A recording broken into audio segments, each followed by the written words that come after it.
Hello, everybody. It is Saturday night, and I am stippling my ass off as always. I was at the bar earlier today working on another piece. This is the page I'm working on right now for you guys. I'll only be working on this page while you guys are watching, so you will actually have a front row seat to getting this page worked on. So we had the chat tonight.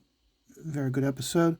One thing that's really enjoyable about the chat is it's just that it's about the chat. The most of the show's content was interacting with the chat, and the chat, as always, took us off the rails quick, fast, and far off the rails. With, of course, one of the goals being to kill me with laughter. And Vanessa was very adamant with us that she wanted the show to only be, she wanted the show done by 10 so that we could, she wanted the show done by 9 so that way we could, that way the chat audience could get back to Red Valkyrie and her auction. It was going quite well from what I saw after the show. I did catch the tail end of the show, of the afternoon segment. Renee was on, and Renee had 2 pieces that she was donating all proceeds to Boob Dan. He is fighting cancer, so all the funds went to him. Cancer is not a fun thing for anybody to deal with. So, like everyone else in CG, thoughts and prayers go out to him and his family. We hope the best for him, and it's showing once again with the community that, as the saying goes, we do our best to take care of our own, and so it feels good to see the outpouring of support by the community, especially when we have so many hurtful, thoughtless people looking at it as a means to see compassion as a weakness and to attack it. It's quite sad, quite honestly. I'm very. It's like when I think about how I was raised and taught, and I remember it used to be where compassion was not seen as a weakness. And I remember seeing the change. And I was still working for Sears at the time, actually. And I remember having a debate, having a discussion with the employer, with the store manager. And I forget what it was. It was like something like my attitude or something. And bluntly told him, I said, we live in a world where compassion is viewed as weakness, and that's what they use. And people use that to take advantage of you and to pull you down. And the store manager completely disagreed with me. And then I was looking at things wrong. But when you look at, when that was around 2015, 2016 when I had this discussion with the store manager. And he was like, no, that's not how people are. And I think about it, fast forward, I mean, especially now that cancel culture is in full bloom how, yeah, I was seeing it and I was addressing it, and how I was viewed as being wrong. But in actuality, I was right on the money with dealing with this younger generation, and how they will take every single avenue and every single opportunity to put you down. And specifically, if they make you apologize, yeah, they do. If you apologize for your actions, they use it like, okay, we got him on the ground. Now all I have to do is get his neck on the ground so we can get our foot on that neck, which is a sad thing. So I'm glad to have faith in the CG community and how they are being so supportive of Dan. Another thing also I've noticed is us a person's been popping up uh, or on my timeline or on Twitter. At this time, I'm hesitant to mention that person's name, but I would say this person was a former writer and editor in the mainstream comics, and I get the sense from their posts that they are no longer working in the mainstream and is really discovering and getting uh, into comics, into crowdfunding comics. And this is to anybody who's new to crowdfunding comics, whether you be a creator or as a fan, to really get the feel for Comicsgate. I would advise any person, don't go directly to Ethan. Okay? Ethan is a completely different beast from the rest of the mainstream. I would advise any person that one of the first shows that they should check out is Michael Bancroft's show. Second show is Aaron Lopresti, and of course, The Professionals. Those three shows do a very good job of showing a non-combative side of CG. Because we have to be honest, Ethan, he thrives on the conflict and controversy. Okay, but you got to keep in mind, why does he thrive on it? Because that's where he gained his strength from all the attacks that he was going through while he was being canceled from DC. I get this sense from him when he talks that he's grown. He's really grown from at least the last 2 years that I've been following him. And he's, in many ways, he's showing, he's more guarded, but he's showing forgiveness. How's that? And you can see that with how he approaches topics back then as to how he approaches now. Even when he was doing the Tim Pool, and he was talking about DC, I think it was on Tim Pool. He gave them a pass for what they did, and I guess now, because he is a businessman himself, he now looks at how they did things from a business standpoint, and how their hands were really tied. And at that time, they were in a no-win situation, because they had AT&T breathing down their neck. They had the SJWs attacking them. They really didn't have a win-win situation. There was no win situation. and he's come a great way with how he handles the situation when he's talking about that subject. Now, if he's on a tear, yeah, he speaks very passionately. But no, I would definitely say that anybody who's new, and this one person, like I said, and the impression I get is that this person wants to bridge the gap between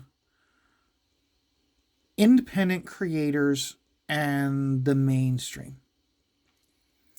And from that right there, I can tell that this person is definitely new to the scene and doesn't understand that Comicsgate, and specifically, or I should say, independent creators, specifically Comicsgate, okay, we have to do it all on our own. We can't rely on the mainstream. Perfect example is Billy Tucci, and how Billy Tucci is always, he goes on a tear and he gets so upset and he's very verbal about it, and how he puts so much work into doing like press releases and everything, and these mainstream journal sites will show absolutely no respect or support. And most Comicsgate creators have the same situation. And it really comes down to, we can't rely on anybody anymore. We have to rely on ourselves. We have to be doing the networking. We have to be doing what we have to do to succeed. It is not these journalistic, and I use air quotes, sites. We can't rely on them because, as we see, sorry about that, I keep forgetting about, that's another thing I don't like about this angles. I can't see the camera at the same time as working on this. And you can see that what I'm trying to do is I'm covering this whole area with the dots, so that way I can go in and I can darken if I have to. But right now the idea is I intentionally want this spot here to be darker around his eyes, because you really want his eyes to be more sunk in than normal. Partially because the intention is that he's going to be speaking about a dark subject, and also it's a visual cue to help push and show how he is intoxicated, heavily intoxicated. So that's the reason why on the page prior to this, in the very last panel, and really the last two panels, I think, I have him all like wobbling around and waving his arms and like all but like doing the helicopter, waving my arms so I don't fall over, stagger in the woods. So that way you really get the sense that he is blitzed. He is blitzed out of his mind. So, and there's a specific reason why I have Mac being blitzed out of his mind. So, but no, for anybody who's new, I would definitely say check out those shows that I mentioned. I would also say to definitely check out comicsgate.org. Comicsgate.org is the closest you get to a news site for Comicsgate shows, campaigns. It's the closest we have to a central net, which was one of the things we talked about in the chat tonight, was how with Indiegogo doing what they're doing, Comicsgate is no longer centralized; it's decentralized, and you have to go to all these different sites, and it's getting harder. And this is where as a creator, you have to network even harder now to get an audience, seek out new audiences, and keep reminding people that you're there and that you have a campaign. Because it's very easy for a creator to be on a show like Michael Bancroft's show, and then we forget that they were on that show, and next thing you know, the campaign has closed or some.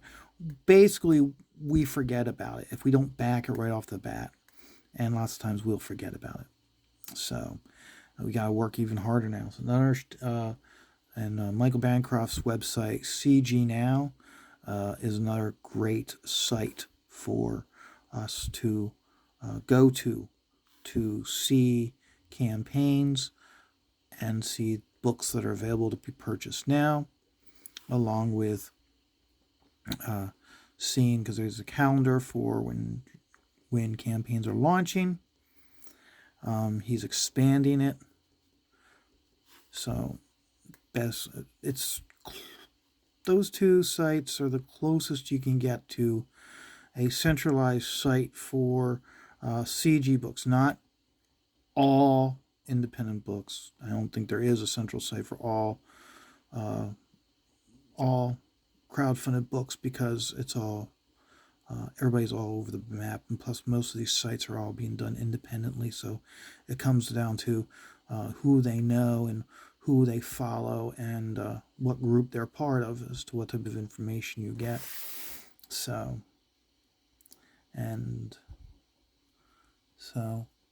but sorry guys, I'm trying to. It's this whole streaming from the house is just still kind of throwing me for a loop. Haven't gotten to my groove yet. Another thing that's nice is I want to be working in a comfortable position, and right now with how I'm doing this, I'm all like hunched over, and that's not a nice thing I like about working at the bars, because you're sitting at a bench seat, and when you're sitting at a bench seat, it's providing you with good posture. It's also, what's really nice is where the booth that I sit at, it's actually on a platform, so you actually have to step up onto like a stage, and then you're stepping into the booth. Whereas if you go to like Red Lobster or Denny's, if you notice, you have to step down and in and squeeze into a booth.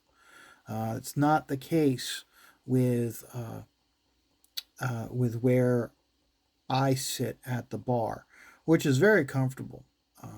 It's very nice. It's almost like, you know how when you're getting in and out of an SUV style vehicle, you hop in and you hop out. That's the same way as when I'm at the bar and I'm hopping in and out of my booth, as opposed to a regular, like a fusion. How you gotta like lower yourself down to almost your butt's on the ground. That's how sometimes it feels like when you go to those restaurants. So I'm right now having to reevaluate how I sit and how I have the camera mounted and all that. So we're back to the growing pains. So we'll get into a groove. And like I said, I don't. This new person, like I said, they're a former professional in the mainstream. Um, I'm like I said, I don't want to call them out by name.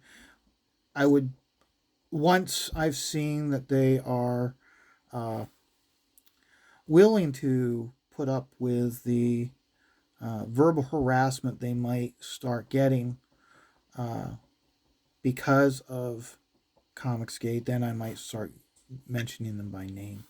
But as of right now, no, I would not.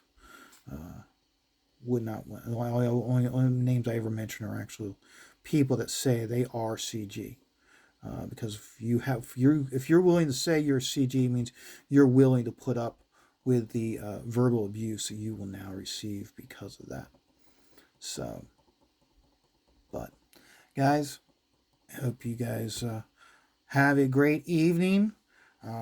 Remember, there's a Yellow Flash tonight. Shay might still be doing her art auction. Camelot and Nick Ricada are on, and of course, Jeremy Lord Crackhead is also on. So, but remember, guys, just take life one dot at a time.